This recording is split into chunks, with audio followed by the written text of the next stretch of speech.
الله فلا مضل له أبدا ومن يضلل فلن تجد له وليا مرشدا أشهد أن لا إله إلا الله وحده لا شريك له وأشهد أن محمدا عبده ورسوله وخليله وصفيه وخيرته من خلقه صلى الله عليه وسلم وعلى آله وصحبه ومن تبعهم بإحسان إلى يوم الدين أما بعد السلام عليكم ورحمة الله وبركاته.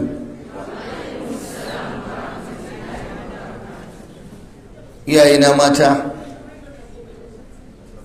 barkanmu da asubahi a wannan katafaren masallaci da ɗaɗɗan masallaci, tsohon masallaci mai tarihi, hedikwatar izala ta wannan jiha ta Katsina, masallacin Kandahar ko Modibbo a wannan gari na Katsina mai albarka.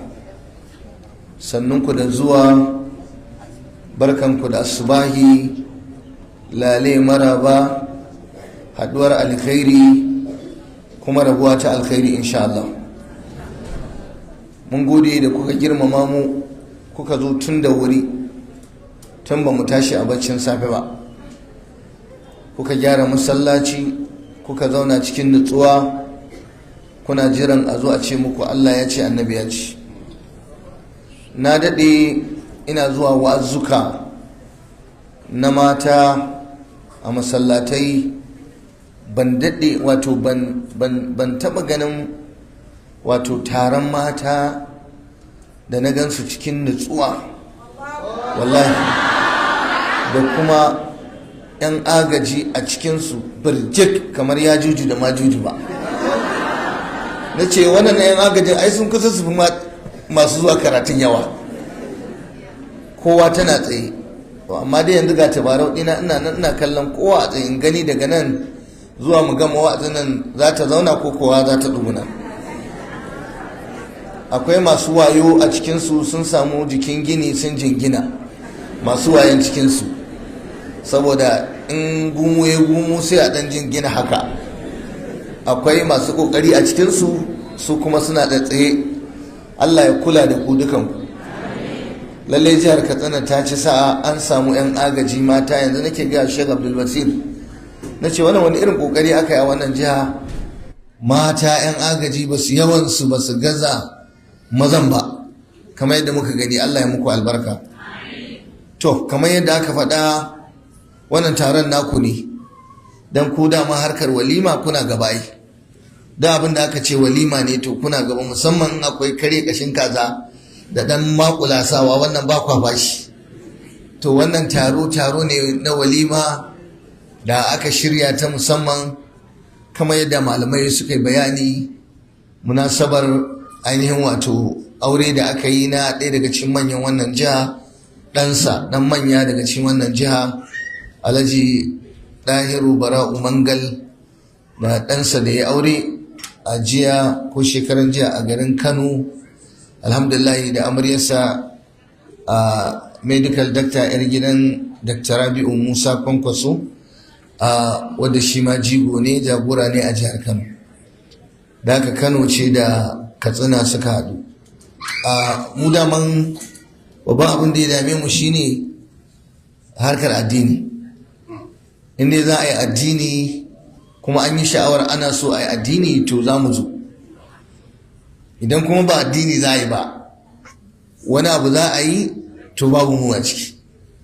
To tun da aka ce za a yi addini, za a yi wa'azi, za a yi nasiha, maimakon aje a yi kiɗa a yi rawa, maimakon aje a yi fasadi da barna, a ɗauki hotuna da bayyana tsiraicin mata, aka ce a haɗu a masallaci a yi nasiha, a yi walima. To muna gaba-gaba wajen ɗora mutane akan hanyar daidai, don a raya sunan manzon Allah sallallahu alaihi wa sallam. Dan annabi ne ya ce an yi aure aulin walau bisha, a yi walima ko da ɗan akuya ne a yanka, a faffasa ƙashinsa, a murza baki, a bi da ruwa mai sanyi a sha, a yi wa Allah godiya. Allah ya muku albarka. Kafin a dan uwa shehi malami malam Kabiru Sheikh Kabiru Gombe Haruna Gombe ya zo, zan fara fafatawa kafin ya karaso shi ma ya zo ya buga nasa. Daman filin namu ne mu biyu da ni da shi, sai wasu alarmomi da aka makala mana ga sunan, sai dai haƙuri wallahi.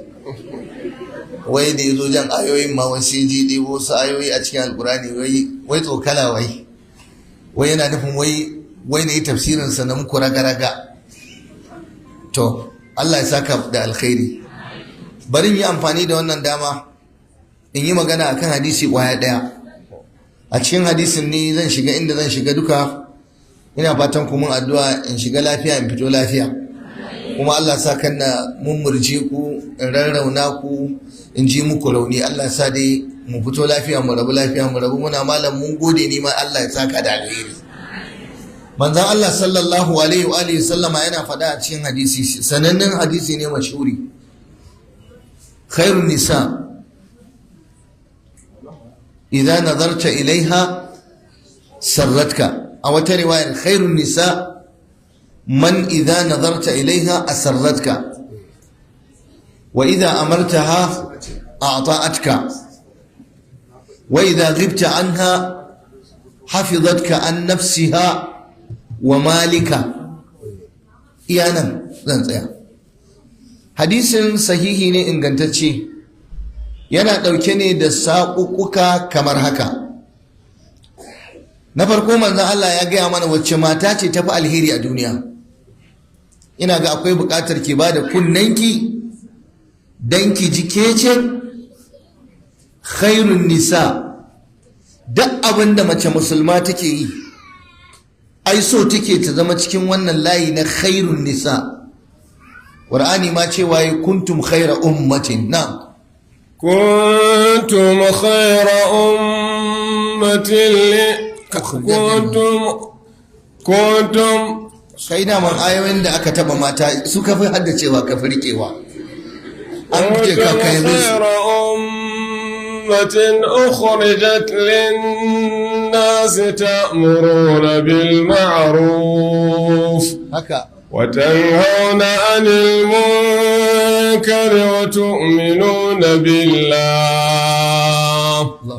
ولو آمن أهل الكتاب لكان خيرا لهم منهم المؤمنون وأكثرهم الفاسقون. الله يقال مكة البركة بامتشي مكة كم سفر جنيني الله كدام ما يقوى كلام. الله يقول كنتم خير أمة أخرجت للناس. وانا يبوني وانا الأمة النبي da ya zo fada sai ce mafiya alkhairi, ko manzo Allah ce khairun nisa. Al'umma annabi ana so su zama su ne mafi alkhairi a cikin al'ummomin duniya gaba daya. Ta'muruna bil ma'ruf wa tanhauna 'anil munkar, kuna umarni da kyakkyawa kuna hani akan mummuna. Wa tu'minuna billah, kuma kun yi imani da Allah, duka kuna ciki. Sai manzon Allah sallallahu alaihi wa alihi wa sallama ya dada warewa, yace a cikin mata ma akwai waɗanda suka fi alkhairi, yace khairun nisa,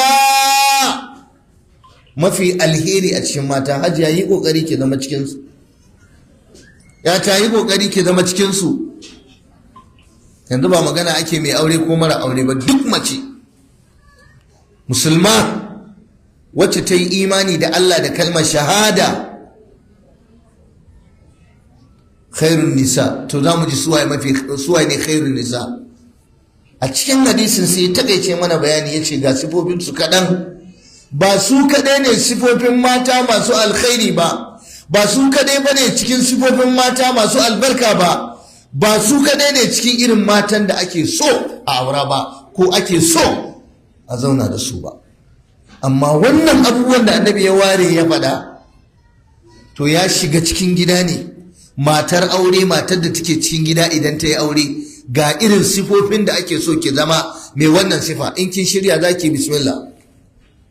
Man idza nazarta ilaiha ko idza nazarta ilaiha sarratka ko asarratka, kana kallonta sai ta faranta maka rai, sai ta shigar maka kwanciyar hankali a cikin zuciyarka, ka ji nutsuwa, ka ga baka so ka daina kallonta. Ku mata na ƙwarai, mijinku so ake yi ta kallon ku. Zan ƙara bayani insha Allah. Abu na biyu yace wa iza amartaha a ata'atka, in kai miji ka bata umarni, in dai matar arziki ne, in dai matar alheri ne, yar masha Allah tabarakallah, yar yabawa, in ka bata umarni a ata'atka za ta yi maka da'a. Ki ji da kyau, kina bin mijinki, kina wa mijinki da'a. In baki aure ba budurwa ce ki, kin shirya za ki bi mijinki? Kin san cewa biyayya ga miji ba biyayya ne ga gangan jikinsa ba? Kin san biyayya ne ga Allah?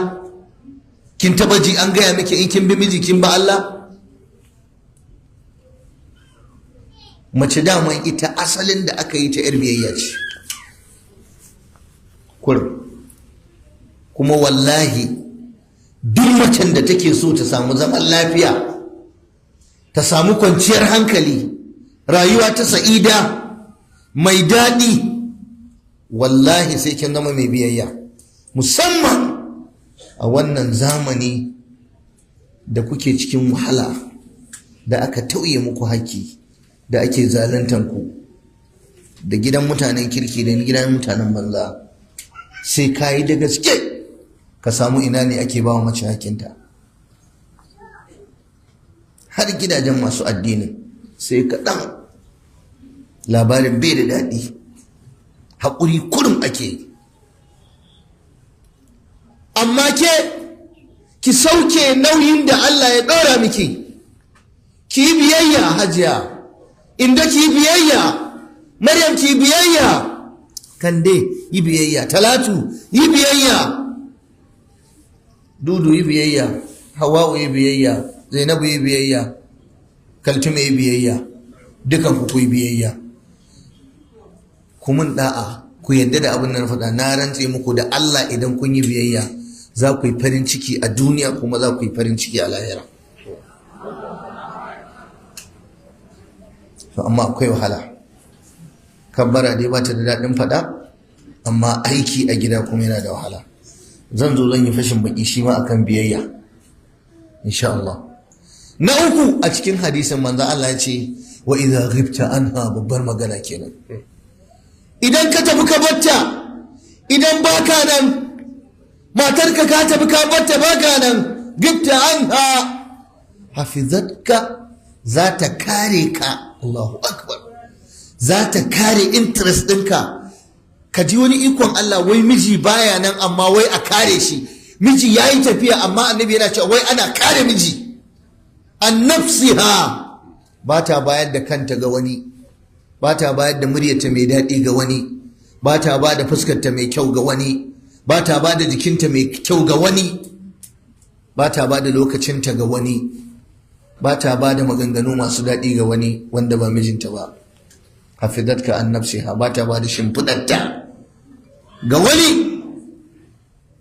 Wa malik, dukiyar miji ana kula da shi, ba a ballagaza, ba a watsar da shi, ba a cin dukiyarsa, ba a zaluntarsa.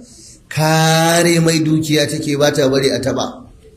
No going area ne dukiyar miji, kula ake da shi. Waɗannan su ne abin da zan yi magana da su akan su in Allah ya bani lokaci. Barin dawo daga farko. Iyayena mata, addinin musulunci shine addinin da ya muku gata kuma ya girmama ku.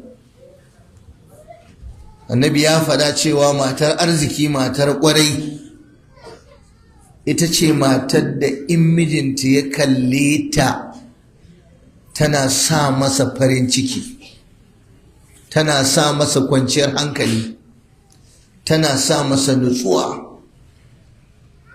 Haka abin yake. Daman ita mace da Allah ya yi ta, ya kamata ta zama wani wuri ne na sa wa miji sukuni da kwanciyar hankali da nutsuwa. In mutum ya shiga damuwa ya je wajen matarsa ta kwanta mai da hankali.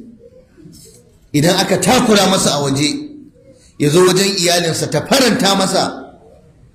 Manzon Allah da ya je aka ɗora masa manzanci, aka bashi wa'ayi, ya zo a tsorace, ya je ya ci karo da mala'ika, ya je karɓan wahayi, ya ga abin da bai taɓa gani ba, ya fito ya zo gida, ba inda ya je sai gida, don a nuna miki ashe namiji idan ya shiga damuwa ina yake zuwa? Gidan matarsa, ba gidan babansa ba gidan mahaifiyarsa ba. Wallahi abinda matarka za ta iya maka na kwantar maka da hankali da baka waraka da gaggawa, wallahi mahaifiyarka ba lalle ta maka ba. Haka abin yake, haka Allah ya ku.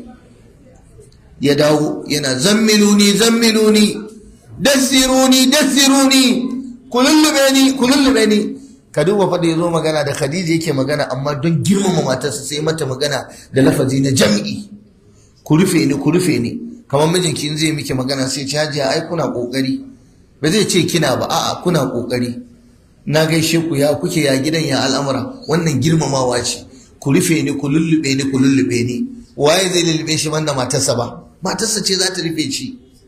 Amma da ya shiga damuwa ina ya zo? Ya ci karo da matarsa ta ganshi, ta gaya masa mai daɗi, kuma wallahi al'azimu haka ɗin aka yi. Ta ce ya Rasulallah, me ya faru? Yi mata bayani. Wace ce ta ɗauki wannan gabara? Macen da kake zagi yau, macen da kake duka yau, macen da kake wulaƙantawa yau alaji, macen da in ta yi magana kake cewa kai Allah maganan mata, karka kawo mana maganan mata a nan. Ai mahaifiyarka mace ce, za ka ji daɗi in ta yi magana a ce kai da Allah maganan mata, kai da Allah kawo mana tunanin mata, ya kake abu kamar mata. Wannan fa zagi ne, wannan ɓatanci ne. Muna so mu kawar da wannan tunanin a cikin zukatan mutane. Wallahi mace halitta ce mai daraja, mace tana da kima. Tun da kar su yi kwabbara, ku tsauna sai na dawo ta kan kwaye, ku ƙara kabbara, ku ji matsayin da Allah ya baku. Wallahi Allah ya mutunta ku iyaye mata. In har mafificin halitta zai shiga matsi, zai shiga damuwa, ya dawo wajen matarsa Khadija ta kwantar mai da hankali. Me yasa mu yau muke zagin matanmu? Me yasa yau in ranmu ya ɓaci muka shiga damuwa sai mu huce akan matanmu? Akwai mai duka, akwai mai karya ƙashi, akwai mai fasa jiki, akwai mai mari. Wallahi ko satin nan da ya wuce wata ta kira ni ta ce malam ina da fatawa, ranta a ɓace. Na ce me ya faru? Ta ce malam mai gidana ya sai da ya mare ni mari, yau ya mare ni sau 5, yana zabga mini mari a fuskata malam. Na yi haƙurin na ɗaya, na shanye, na yi haƙurin na biyu, na shanye, na yi na uku malam, na shanye malam, na yi na 4, na shanye malam, yau ya cika na 5. Ko kuka ce mai haƙuri? Ina neman fatawa akan wannan lamari. Baiwar Allah, a dake ta dafa abincin wa yara, a dake ta wanke yaran su makaranta, a dake ta share gida, a dake ta yi wa mai gida abinci, a dake ta in ya buƙace ta da daddare ya zo kwanta da ita, a dake ta in zai fita ta je ta tsuguna ta ce Allah kiyaye, a dake ta idan ya dawo ta ce sanda zuwa. Haba shi sa manzo Allah yake cewa waɗanda suke dukan matansu a cikinku laisa ulaika bi khiyarikum, ba su ne zababbunku ba. Duk wanda yake dukan matarsa a cikinku wallahi ba zababbe bane a ciki. Annabi yace yanzu ba gajin kunya ɗayan ku yadribu imra'atahu, zai daki matarsa zarbal abdi, kamar yadda zai daki bawa.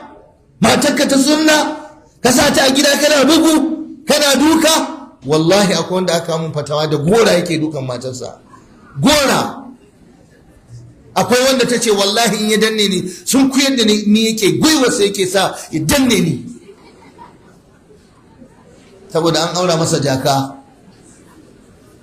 na sha ba da fatawa ina faɗa, duk uban da Allah ya jarabe shi, Allah kare mu, ka ba da yarka wani ya sa ta a gaba yake dukanta, je ka da mota ka ce haɗa kayan ki fito, ba ta takarda ko maɗu a wajen alƙali, zan yi shari'a da kai daga nan zuwa shekara 250 har mutuwata, ka ba da takarda.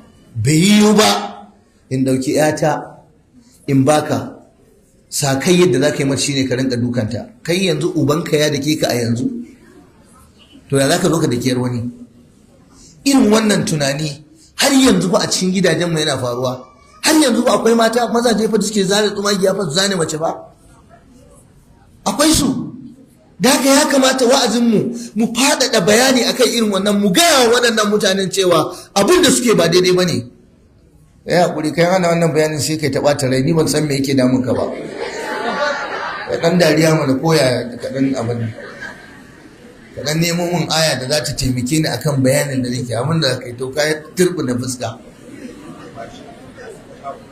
Annabi sallallahu alaihi wasallam ya ce ki abin kirki za a ji daɗi. To amma ku gane wani abu inda nake so na kai gare ku, da Allah matar da take da sifa ta kwarai, take da ɗabi'a na kwarai, in har miji zai sa ido ya ganta ya ji daɗi ya samu kwanciyar hankali, to kuma zai dake ta? To idan bera yana da sata, yadda ma tana da wari. To ki yi ƙoƙari ki dage a gidanki, kar ki bari a dake ki. Ai ba zan maka ma abin da zaka dake ni ba. Yana tada wallahi yi haƙuri, wallahi ni kauna ce ma ta sa na maka wannan, wallahi da na san zai bata maka rai, ni yasu, ni na isan bata maka, ni waye, kai na bisa gwiwa na yi ƙasa, mai gida Allah ƙara ranka ya daɗe, Allah ya girmama ka, duka ai jikina bai zai iya ɗaukan hannunka ba. Da ya daga hannu sai dai ya ji kina sa sakata kakakas, kin gudu kin buya. Wallahi ku daina tsayawa suna dukan ku, guduwa zaki, zai fa karya miki kashi, kin san kashin ki ba karfi bane da shi. Ki gudu ki shiga daki. Yan uwana mata, yaya mace za ta yi ta shirya wa mijinta rayuwar da idan ya ganta za ta sa masa farin ciki? Shine abubuwa kamar haka. Kuna shirye? Annabin rahama sallallahu alaihi wa sallama ya gaya mana, idan ya ganki yana jin daɗi, yana shiga kwanciyar hankali, yana shiga cikin walwala, yana shiga cikin farin ciki, amma a haka kawai a banza? Wallahi ba a banza ba ne. Dole sai kin yi aiki, dole sai kin yi ƙoƙari. Kuma daman ke, ai Allah ya kawo ki ne gidansa don ki sa masa farin ciki. Allah tabaraka wa ta'ala ya ce, wa min ayati an khalaqa lakum min anfusikum azwajan, wa min ayatihi an khalaqa lakum min anfusikum azwajan litaskunu ilayha. Haka. وجعل بينكم مودة ورحمة إن في ذلك لآيات لقوم يتفكرون. الله يقول من آياته yana bayani akan ayoyinsa masu ɗaukaka, masu buwaya, jalla wa'ala, mabuwayin sarki maɗaukaki. Cikin mulkinsa da sarautarsa da isansa da ya zo halitta sai ya halitta muku daga jikinku, daga cikinku, a zuwa da matan da za ku aura. Hajiya kin san me ake nufi da wannan ayar? Dan a nuna miki abinda bature yake cewa intimacy, kusanci, haɗuwa tsakanin miji da mace. Da Allah ya zo halittar mace, ai in Allah ya ga dama zai iya halittar ya mace da hannunsa da yunƙu kamar yadda ya halicci annabi Adamu. A'a, sai ya halicci annabi Adam namiji shi kadai. Da ya zo halittar ya mace sai ya kankari tsoka a jikin ɗaya daga cikin ƙashin hagarƙarin annabi Adam, ya kankara a jikin namiji ya halicci mace. Kullum annabi Adam yana kwance yana farkawa kawai sai ya ga matarsa Hawwa a gefensa. tana makale da shi. Duk inda annabi Adam yake yana tare da nana Hawwa'u. Duk duniya dan adam da ke gani, ko musulmi ko kafiri ko fasiki ko mumini ko na sama ko na ƙasa, in dai dan adam ne, to daga karkashin waɗannan mutanen guda biyu yake annabi Adam da nana Hawwa'u. Yanzu ya kamata maza su rinka koran matansu. Kin zo kusa da har ya matsa da Allah, dan matsa. Yau ai ba za ki matsu ba, ke da a jikinki aka hada ki da shi. Wai dan Allah ya nuna cewa lalle namiji ya ja mace kusa da shi jikinsa, kuma dan ita mace ta gane cewa ita fa a tare da namiji take. Halittar ki ma yar uwa fa daga jikin namiji aka bar da ki. Kaso ne na namiji, kuma ba wanda ya sai canja wannan. To Allah sai ya ce me dalilin da yasa Allah ya halitta wa annabi Adam wata mace mai suna Nana Hawwa'u litaskunu ilaiha.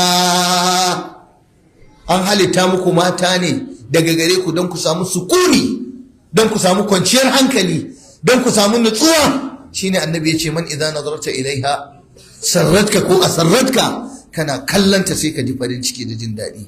Wannan shine auren musulunci, wannan shine aure mai daɗi, wannan shine auren shari'a. Na rantse miki da Allah, duk matar da idan mijinta ya ganta yake bakin ciki yana cike da bacin rai, billahi azimu auren ku bai da kyau, kuma akwai damuwa. Ki iya kokari ki ga ya zaki samu mijinki farin ciki. Amma yau nawa ne matan da suka sawa mazajen su hawan jini? Nawa ce matar da mijinta ya mutu da bakin cikinta? Nawa ce matar da mijinta ya mutu da bacin ranta? Nawa ce matar da ba ta barin mijinta ya samu nutsuwa? Wallahi wani yake ce mun malam ai in na bata mata, in wani abu ya shiga tsakani, yace ni wallahi ko bacci ba ta bari na ne. Yace matata ta san makirci ba wasa ba. Yace wallahi cikin dare karfe 2 sai dai in rinka jin digan hawaye akan fuskata. In ta zo za ta yi baccin, in ta zo za ta yi kukan, sai ta rinka tsiyaye. Dama hawaye a wajen mace bai da bambanci da miyau da kaki da za ta tofar, yanzu za ta iya fidda shi.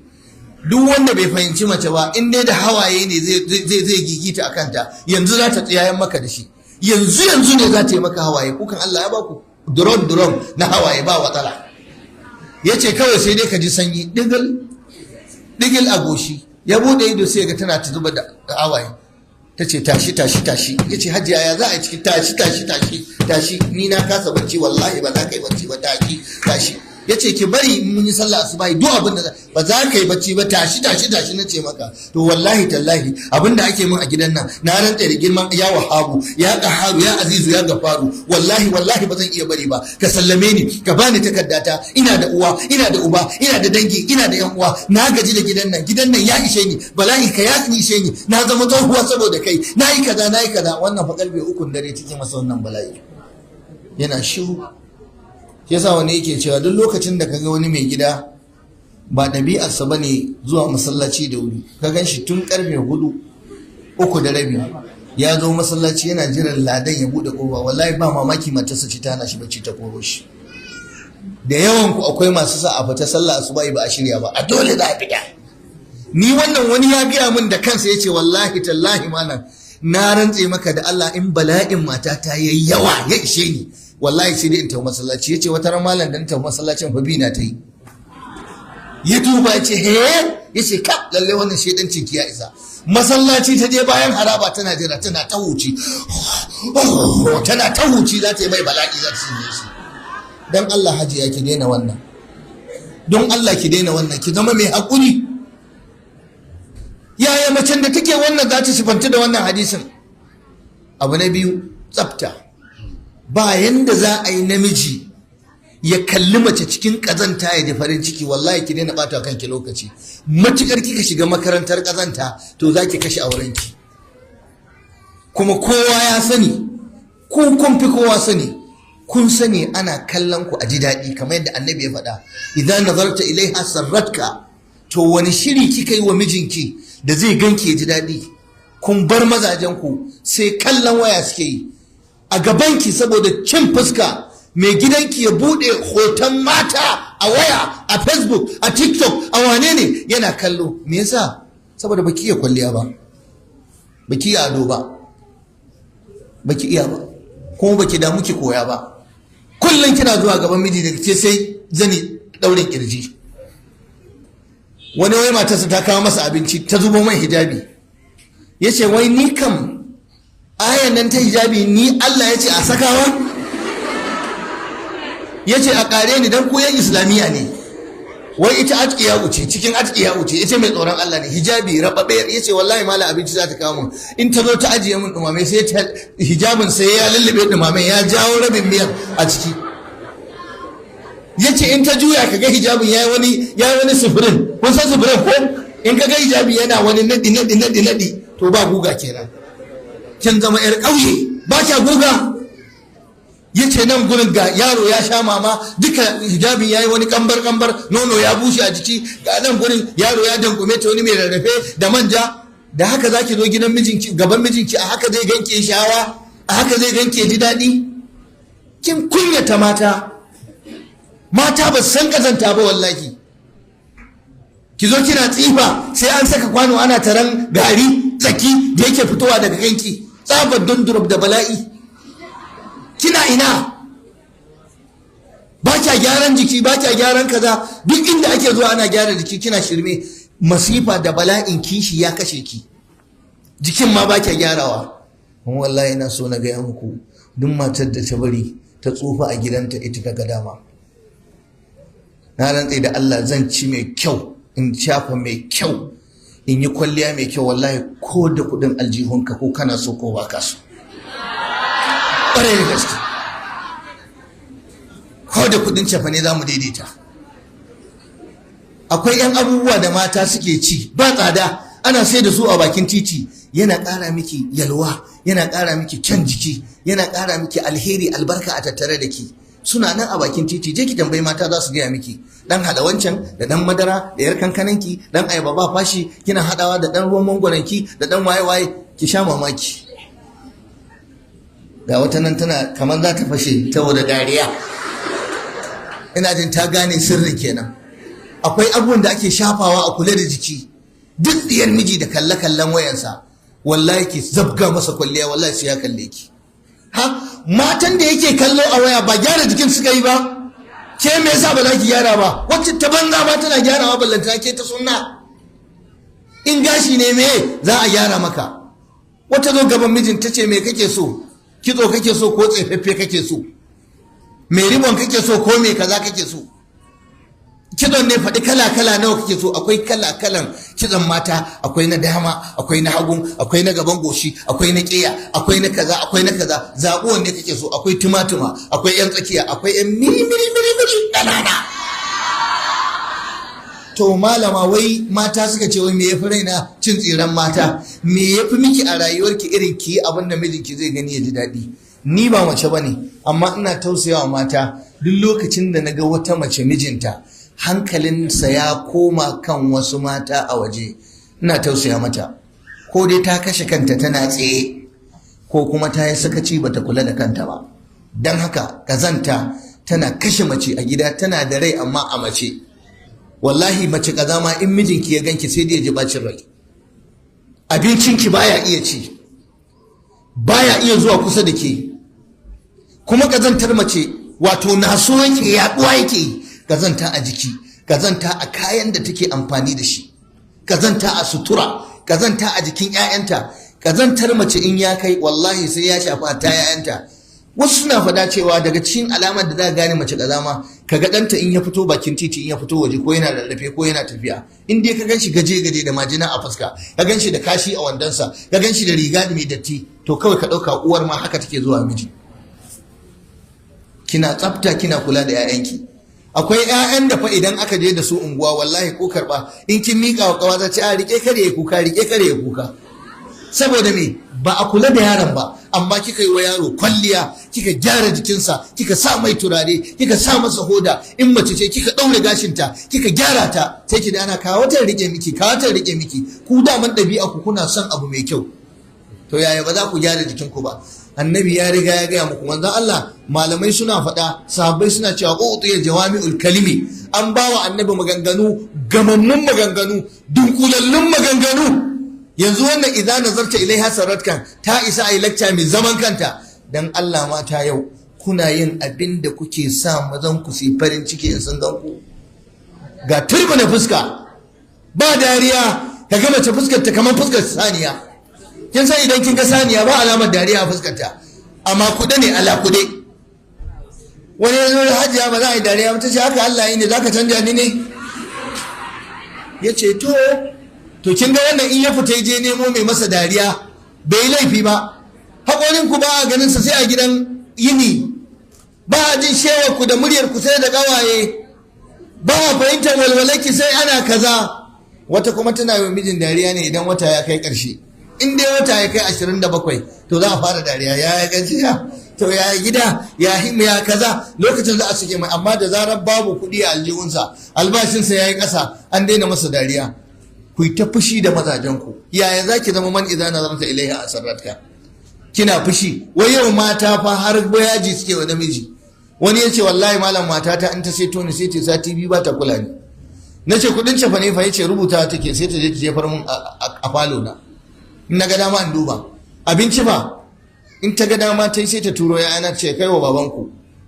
Sanda dawowa fa ba ta faɗa mu. A dawo lafiya fa ba ta faɗa. Wallahi akwai matar da ta ce in ka tafi Allah kada i dawo da kai lafiya.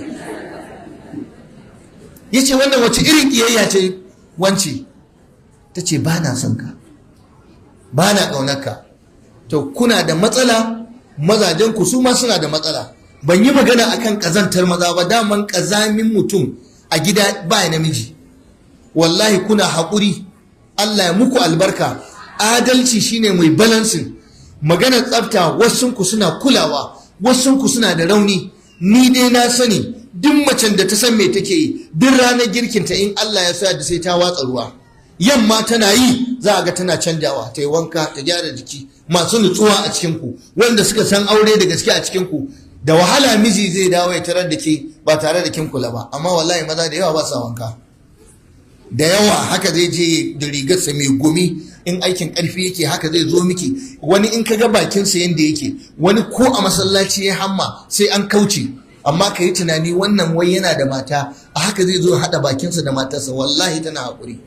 Wani wiwi yake sha, wani taba yake sha, wani ya ɓata bakinsa da goro da gangan, wani baya sa asuwaki a bakinsa, wani bai da brush, wani baya aski a jikinsa, wani kazami ne. Irin waɗannan dole a tausaya wa matansu, musamman mai shaye-shayen wiwi, mai shaye-shayen taba. Wata yarinya ta ce mun malam ina neman fadawa dan Allah, ni dai wallahi saurayi na mutumin arziki ne, mutumin kirki ne, amma dai ya ce min yana dan taba wiwi. Na ce kash, kin kashe zancen ai. Wai yana taba wiwi. Na ce in kika auri mai shan wiwi ba za ki iya kwanciya da shi a shimfiɗa ɗaya ba. Za ki ji kamar ke ne kike shan wiwi din, don wiwi tana bin hajjinin jikinsa da guminsa. Kuna haƙuri wallahi. Wani ruwa fa baya watsawa sai ta yi rikici da shi. Alhaji ka je ka sa ruwa, ga sabulunka, ga omonka, sai an sa mai buroshi da makilin ya bushe kafin ya je ya wanka. Ni da Allah kuke dame ni ho jiki na ba wanda ciwo ne, kaza kaza. Akwai matar da ta ce wallahi idan mai gidanta ya dawo da kaya, idan ya rataye a ɗakinsa yadda ka san daddawa aka kulle, ba za ka iya zama a ɗakin ba. Wata ta ce mijinta ya cire safa, ta ɗauka jaba ce ta mutu a ƙarƙashin kujera, ta yi ta kada tana dubawa, can ta ciro safa a takalmin sai ta ji wani gum, ta ce inna lillahi wa inna ilaihi raji'un. Ta fitar, ashe shi safarsa sai ya sati biyu bai wanke ta ba. Irin wannan fa da haka kuke rayuwa da su. Kun yi ƙoƙari, kun yi haƙuri. Sannan akan kwalliya da ado, na sani za ku yi tambaya, kuna da damuwa mata ku yi kwalliya mazan ku ba sa yabawa. Wannan da yawa mata suna da wannan kes din. Malam kun ce mai ado, malam kun ce mai kwalliya, malam kun ce Abdullahi dan Abbas yana yi wa matarsa kwalliya, ita ma tana masa kwalliya, yana kaza. Ta ce wallahi malam mijina in za ka tsinke saboda kwalliya, duk abin da za ka yi wallahi baka isa kalle ka ba. Ta ce wallahi duk abin da zan yi na gyara jikina ba zai ko kallo na ba zai yi ba. Me yake kallo? Wayarsa. Kuma ku lura da wani abu guda, duk namiji yau idan ya dawo kun san me a hannunsa? Waya. Yawanci maza da za a rika ɗauko hoton mazaje a gidajensu da daddare bayan sun ci abinci, me a hannunsu? Wayoyinsu. Wayoyi sun raba ku da mazajenku. mazaje kallon waya suke, matan waya suke kallo, ba sa kallon ku. Matarka ta yi ado baka yaba ba, ta saka turare baka ce ta kaji kanshi ba, ta yi maka kido dan kai baka ce yayi kyau ba, ta yi kaza baka yi ba. Wata ce haka zan zo in ƙara shi kwalliya na in zo in zauna kusa da shi, ko daga kai ya kalle ni ya ce Allah sa albarka kin yi kyau ba zai yi ba. Ta ce malam nayi har na gaji na daina yi. Da yawa akwai masu wannan ciwon. Shawara ta gare ki, kar ki daina yin kwalliya, kada ki daina yin ado saboda mijinki baya kulawa. Allah yana kulawa kuma zai baki lada. Gabar magana ta biyu manzon Allah ya ce wa idan amarta ha ata'atka, idan ka bata umarni tana maka da'a. Wannan shine khairun nisa, mafi alheri a cikin mata. Na yi muku bayani ribar aure, zaman lafiyar aure, jin daɗin aure, da'a, biyayya, kyautatawa, bin miji, da'a wa miji. manzo Allah ya faɗa a hadisi hasan, law kuntu amiran ahadan an yasjuda li ahadin la amartu almar'ata an tasjuda li zawjiha. Da zan umarci wani mutum yayi wa wani mutum dan adam sujjada, kai da na umarci mace ta yi wa mijinta sujjada. A wata riwaya yace saboda hakkin da Allah ya dora mata da mijinta akanta. To sai dai kama ba a sujjada wa kowa ga Allah, amma nauyin hakkin miji, lalurar miji ta kai a ce an yi wa miji sujjada, amma ba a yi wa kowa sujjada in ba Allah ba. Yanzu ashe nauyin miji da matsayin miji ya kai wannan matsayi, amma ba a baki umarni ki bi? A ce ki ba za ki ba? A ce zo ba za ki zo ba? A ce bari ba za ki bari ba? A hana ki ba za ki hannu ba? Ki aikata ba za ki aikata ba? Da yawa daga cikin ku mata akwai wanda mazajensu ba sai su ba su umarni ba. To ya za ya zauna lafiya? Yaya za a yi ki ji daɗin rayuwar aure? Duk talaucin mijinki, duk munin mijinki, duk matsin da mijinki yake ciki, duk tsohon mijinki, duk yarintar mijinki, komin matsayinki, komin kuɗinki, komin takardar digirinki, ko masters, ko doctor, ko duk abin da yake gadara, wallahi mijinki yana sama da ke. الرجال قوامون على النساء الرجال قوامون على النساء بما فضل الله بعضهم على بعض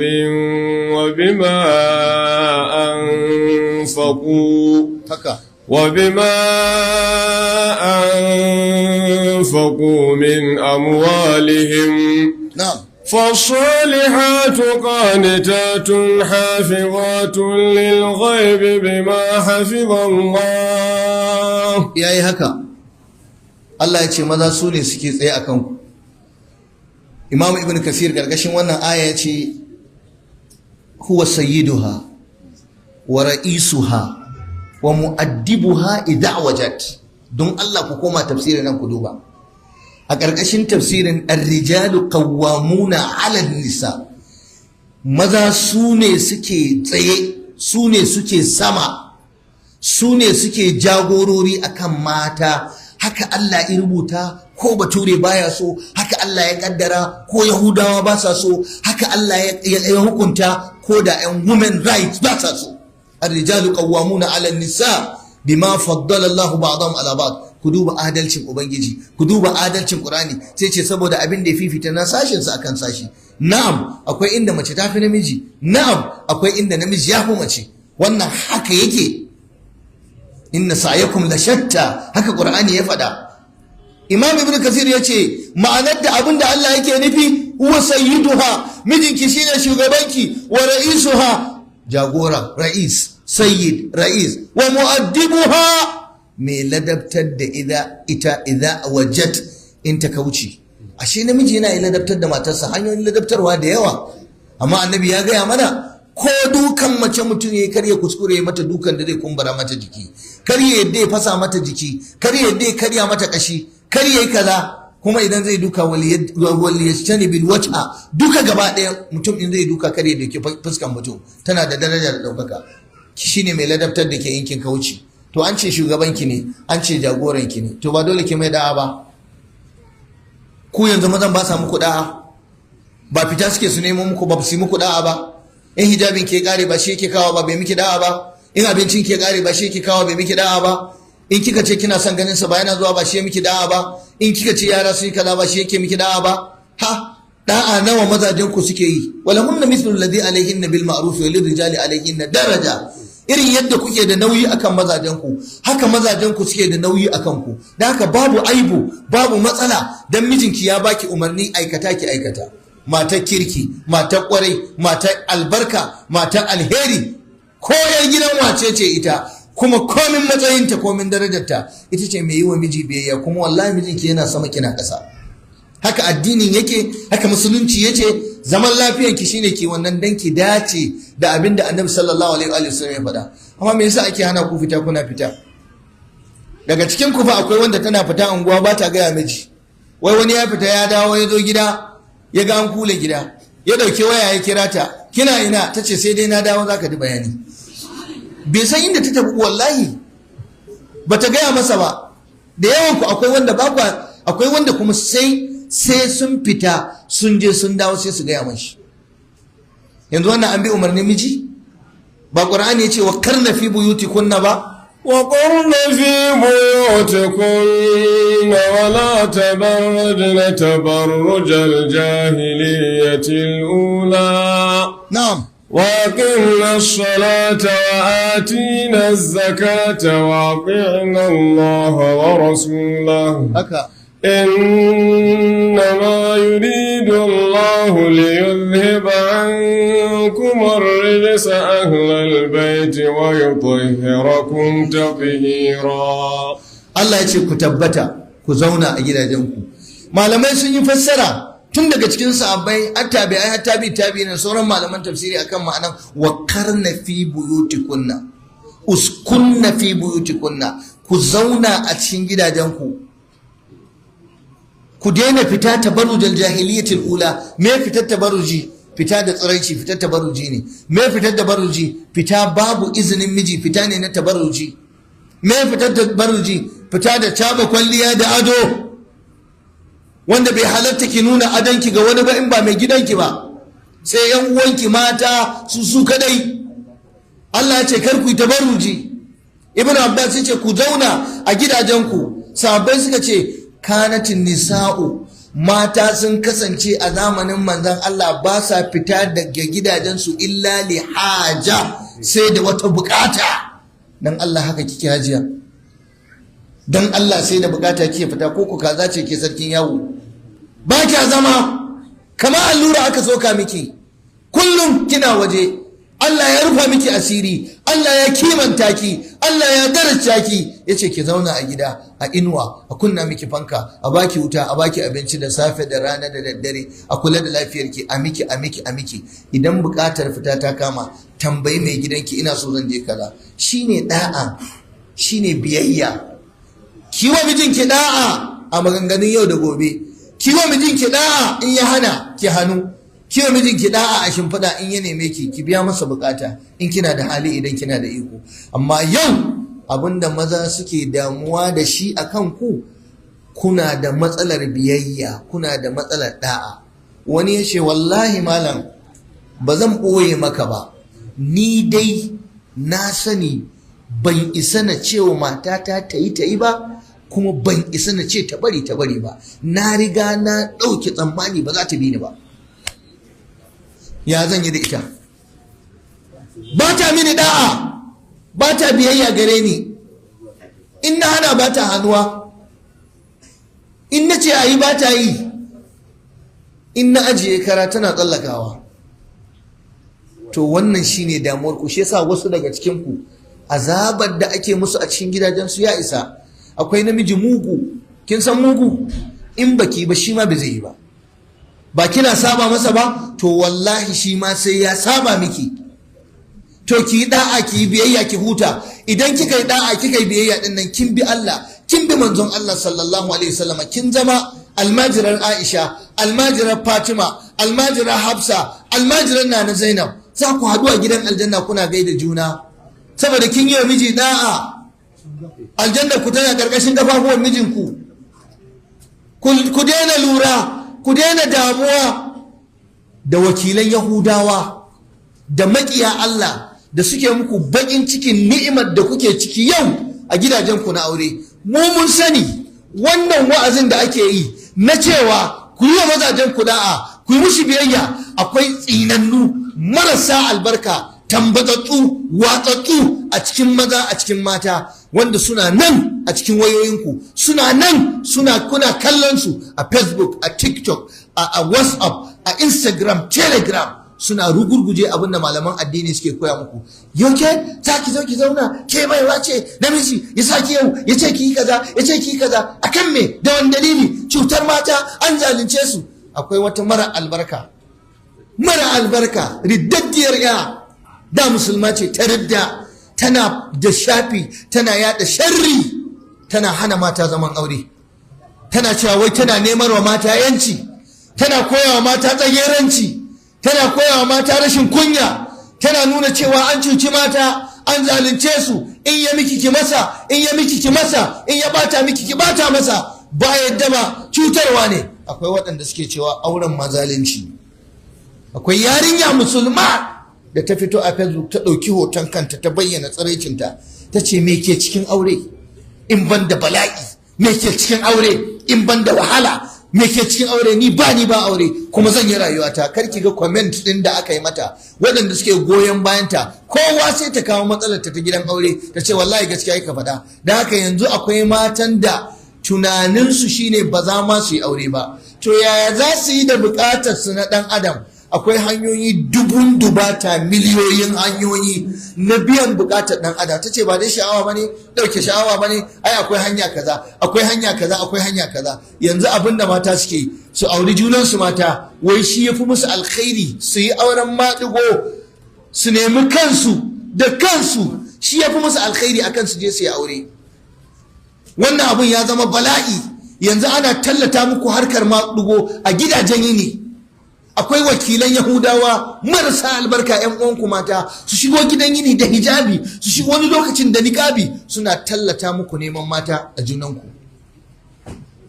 A koya miki ya zaki amfana da yarwarki mace, a koya miki ya zaki iya tsayawa ki rabu da miji, ki kaurace masa wata 5 wata 6 baki damu da komai ba. An koya miki hanyar da zaki biya wa kanki bukata, ki shiga cikin fushin Allah, ki azabtar da mijinki. Wallahi ku ji tsoron Allah, ku daina kallon waɗannan mata. Wasu ba hijabi suke sawa, wai su wa'azi suke yi, sun ɓadda kama, suna koya muku rashin kunya, suna koya muku saba wa Qur'ani, suna koya muku saba wa hadisi.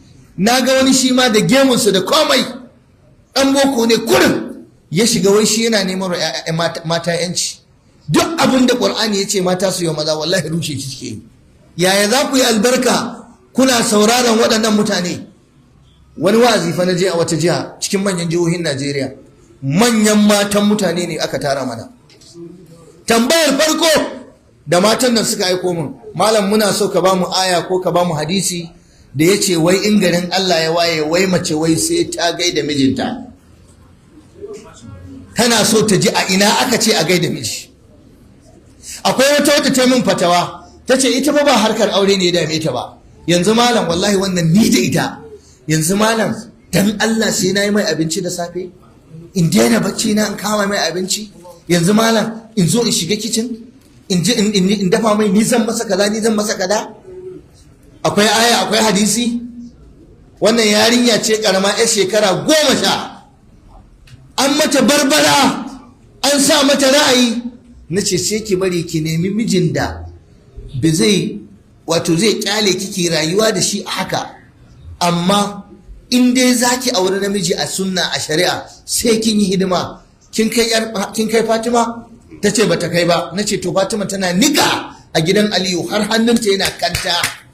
Kin kai na Asma'u, yar wannan na Aisha matar Abdullahi bin Zubair? Ta ce bata kai ba. Na ce to tana fita daji ta yi harawa wa dabbar dokin mijinta, tana share kashin dokin mijinta, ta ɗebi taki ta kai gefe da zai ta tara.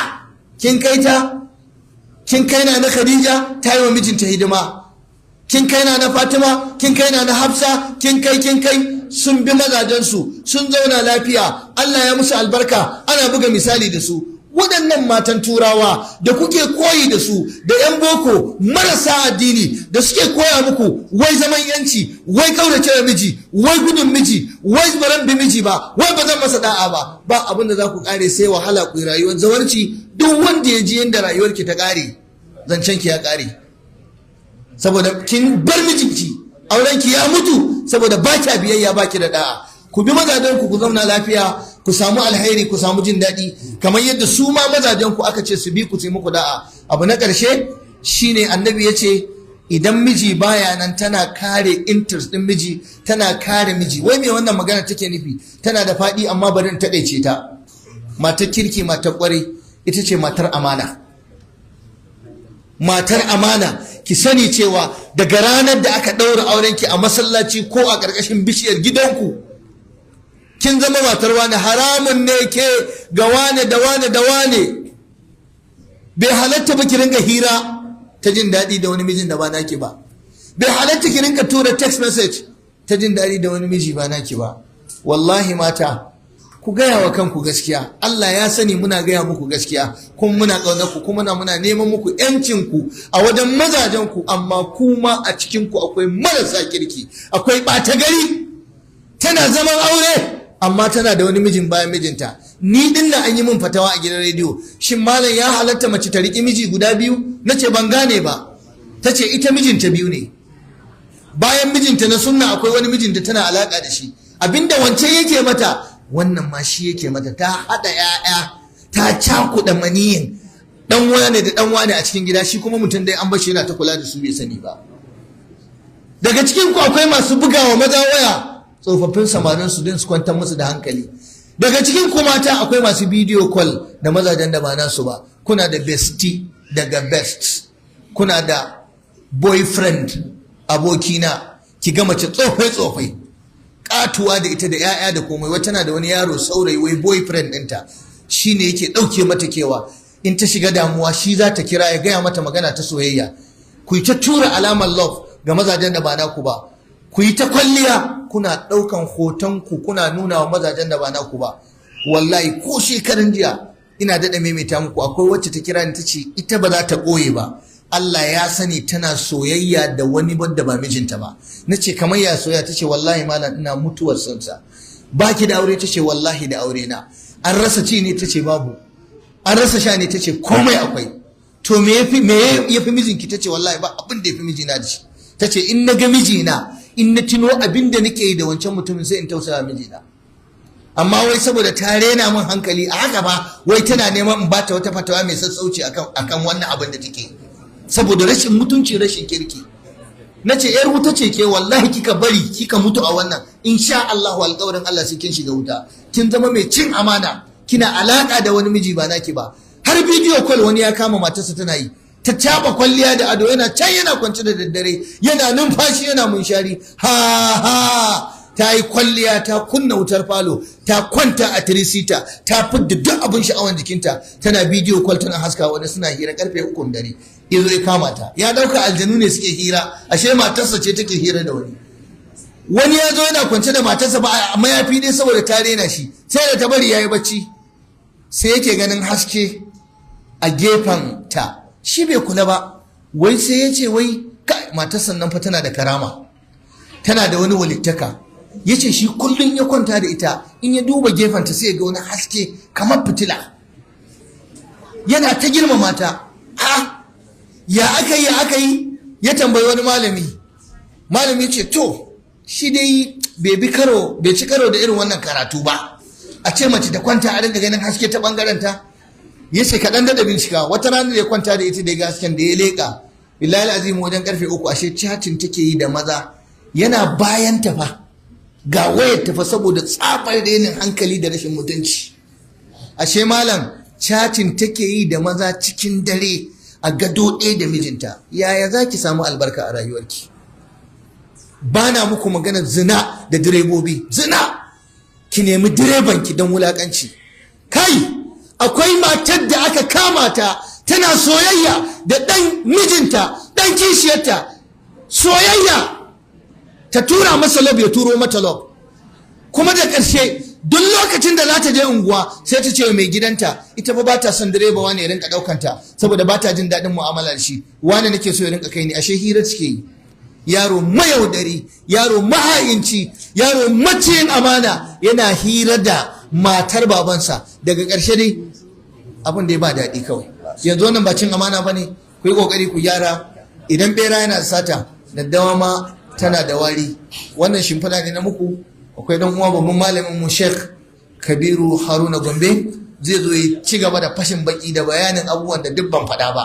Allah dai muku albarka, Allah ya taimake ku, Allah ya sa ku zama matan aljanna, mazajen ku zama na aljanna, marasa aure cikin ku Allah ba su mazan aure na kwari, masu auren Allah ya rike musu mazajen su, zawarawan cikin ku Allah ya aurar da su, wanda suke sun tsufa shekarun su ya kai mazajen sun mutu Allah ya sa su gama lafiya, Allah ya daidaita muku ya sa albarka cikin wannan aure, ya ba da zaman lafiya da alkhairi a cikin auren nan da tsakanin miji da mata. Kuma Allah ya bamu alkhairi kuma Allah ya taimake mu. Wassalamu alaikum wa rahmatullahi ta'ala wa barakatuhu.